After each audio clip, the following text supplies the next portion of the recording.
De maneira, nós que o dia 25 de julho é dia de pensionado e nós pensionados não fez algum luna por mim e acaba não tá começar a chamar para daqui colotim e aí aqui. Então, maneira senhor Vanessa avisa, então, o que está 2020 até 2020 agora aqui, o que nós vai tratar aqui. Esse vai 2019 sim, nós cancelar turcos para motivo não já conheci. Então agora que nós está preparando para a festa sobre para nos pensionados, né, uma festa 25 de julho de 2022.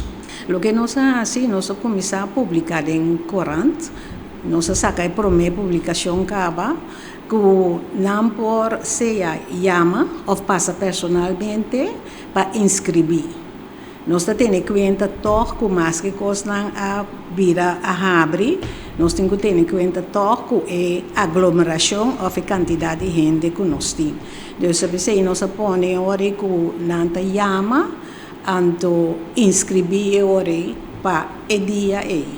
Ito toma lugar na Hofi di 666, Cultural Centrum, anto ito di 10 norte 3 horas.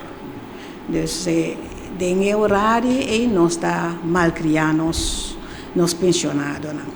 Bom, o que nós fazemos sempre para não ter algo de comer e algo de beber e nós pensionados não gostamos de música, então nós fazemos para ter algo de música também.